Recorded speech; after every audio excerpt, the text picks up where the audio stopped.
La fin d'une longue histoire. Salut les amis et bienvenue sur Mali Koura TV. N'oubliez pas de vous abonner et d'activer la cloche de notification. De la déclaration du Premier ministre, Choguel Kokala Maïga, à la tribune des Nations Unies, le 25 septembre 2021, à rupture des accords de défense entre la France et Mali, en passant par le retrait des forces françaises de l'opération Barkhane, à l'expulsion de l'ambassadeur français au Mali. Les relations entre Paris et Bamako n'ont cessé de se dégrader au fil des mois.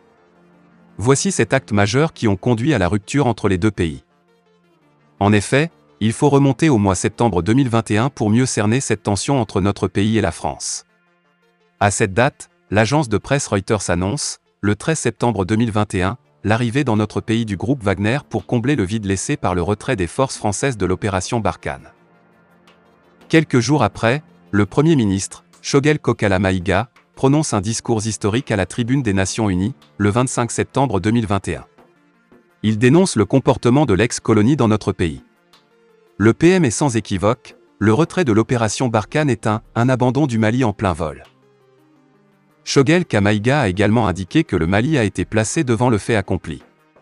Il précise, cette situation nous conduit à explorer les voies et moyens pour mieux assurer la sécurité de nos populations de manière autonome avec d'autres partenaires. Aussi, le chef du gouvernement a déclaré qu'en dépit du soutien international dont il bénéficie, de mars 2012 à ce 25 septembre 2021 où je m'adresse à vous du haut de cette auguste tribune, la situation de mon pays ne s'est guère améliorée.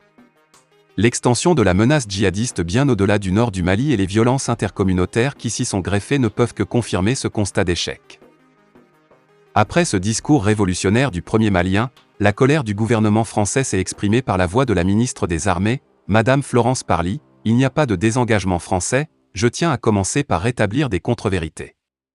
Quand on a 5000 soldats et qu'on se désengage de 3 emprises et qu'on a l'intention d'en laisser encore plusieurs milliers, lorsqu'on déploie au Sahel des blindes du dernier cri, ce n'est pas l'attitude normale d'un pays qui a l'intention de s'en aller.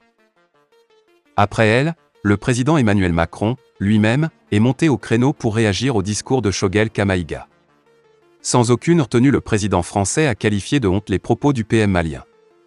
Dans sa lancée, Macron dira qu'il a été choqué par les propos du chef du gouvernement de la transition. En outre, le chef de l'État français a estimé que les propos tenus par Choguel sont inacceptables. C'est une honte et ça déshonore de ce qui n'est même pas un gouvernement issu de 2 coups d'État, a déclaré le président français. Selon lui. Au fil des jours, le président Macron multiplie des déclarations incendiaires à l'endroit du Mali et des autorités de la transition qualifiées de putschistes par certains responsables français.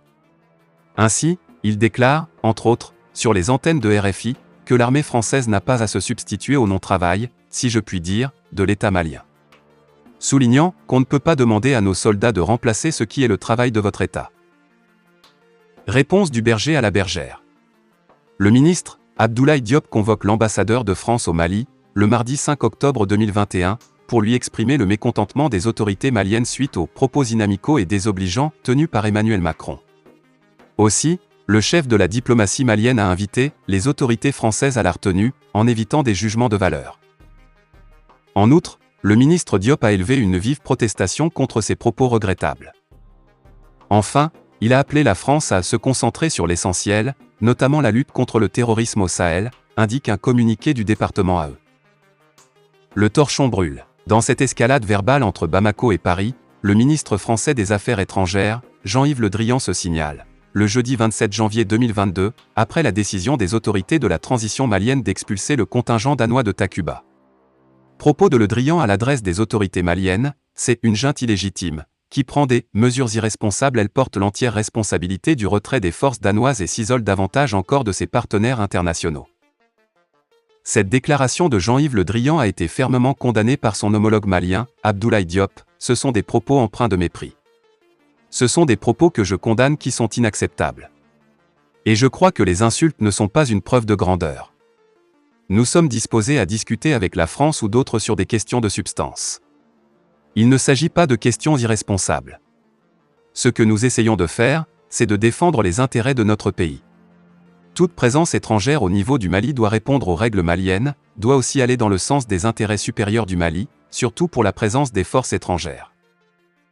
Autre réplique du gouvernement malien? Elle a été enregistrée, le mercredi 26 janvier 2022, par la voix du colonel Abdoulaye Maïga, ministre de l'administration territoriale et porte-parole du gouvernement. Le colonel Maïga a indiqué que c'est la France qui cherche à diviser les Maliens, d'instrumentaliser les organisations sous-régionales et de conserver ses réflexes coloniaux. S'adressant directement à la ministre française de la Défense, le porte-parole du gouvernement déclare « Nous invitons également Madame Parly à plus de retenue et également à respecter le principe élémentaire de non-ingérence dans les affaires intérieures d'un État », a déclaré le colonel Maïga. Nous l'invitons également, c'est un conseil, à faire sienne cette phrase d'Alfred de Vigny sur la grandeur du silence. L'ambassadeur Joël Meyer renvoyé. Autre acte de la rupture entre les deux pays. L'ambassadeur de France au Mali, Joël Meyer, n'a eu que 72 petites heures pour faire ses valises et quitter le Mali. Cette décision du gouvernement malien a été notifiée aux diplomates français le lundi 31 janvier 2022. L'expulsion, est consécutive aux propos tenus par ministre français des Affaires étrangères, Jean-Yves Le Drian, le jeudi 27 janvier 2022. Dans une attaque verbale en règle et dont il était coutumier, il avait traité les autorités maliennes d'une junte illégitime, qui prend des mesures irresponsables. Après ces propos trop forts et très peu diplomatiques de Jean-Yves Le Drian, les autorités de Bamako ont décidé d'expulser l'ambassadeur de France. Le lundi 31 janvier 2022, l'ambassadeur de France à Bamako, Joël Meyer, a été convoqué par le ministre des Affaires étrangères et de la Coopération internationale et qui lui a été notifié la décision du gouvernement qui l'invitait à quitter le territoire malien dans un délai de 72 heures, selon les termes d'un communiqué du gouvernement. Précision, cette expulsion, précise le même communiqué, fait suite aux propos hostiles et outragés du ministre français de l'Europe et des Affaires étrangères tenus récemment, à la récurrence de tels propos par les autorités françaises à l'égard des autorités maliennes en dépit des protestations maintes fois élevées. Pour sa part, le ministre des Affaires étrangères, Abdoulaye Diop a indiqué que certaines déclarations émanant de Paris ont conduit les autorités maliennes à prendre leurs responsabilités. Ces déclarations tendent à remettre en cause la légalité et la légitimité des autorités auprès desquelles l'ambassadeur de France est accrédité. Vous ne pouvez pas être accrédité auprès d'autorités que vous-même vous ne reconnaissez pas, a indiqué M. Diop, avant d'avertir, notre pays n'exclut désormais rien dans ses relations avec la France. RFI et France 24 sanctionnés. Avant la dénonciation de l'accord de défense, les relations entre les deux pays s'étaient encore détériorées avec la suspension des médias français RFI et France 24. Et pour cause, accusés de campagne pour propagande sur les FAMA, les autorités de la transition ont annoncé leur décision de suspendre les médias français RFI et France 24 le 16 mars 2022. L'information avait été rendue publique par un communiqué du gouvernement. Le gouvernement rejette catégoriquement ces fausses allégations contre les vaillantes FAMA et engage une procédure pour suspendre jusqu'à nouvel ordre la diffusion de RFI et France 24, avait indiqué un communiqué signé du colonel Abdoulaye Maïga, porte-parole du gouvernement.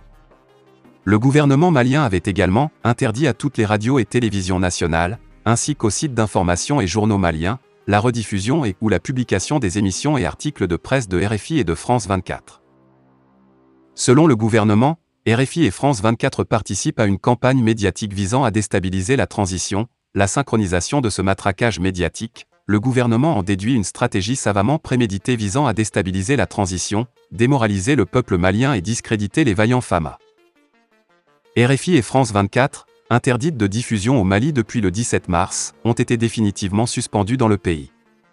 Le groupe France Média Monde a reçu, le mercredi 27 avril 2022, la notification de cette décision par la Haute Autorité de la Communication du Mali qu'elle conteste avec force, entendant faire appel, indique son directeur de la communication Thomas Legrand.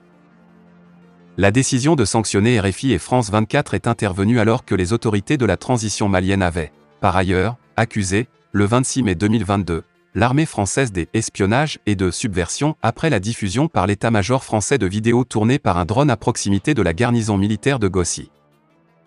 Les accords de défense déchirés. Le dernier épisode de ce feuilleton entre Paris et Bamako aura été l'annonce de la rupture des accords de défense entre les deux pays. En effet, les autorités maliennes ont dénoncé, les accords de statut des forces, Status of Force Agreement, ou SOFA, fixant le cadre juridique de la présence au Mali des forces françaises Barkhane et européennes Takuba, ainsi que le traité de coopération en matière de défense conclu en 2014 entre le Mali et la France. Fin de la vidéo, merci pour votre attention.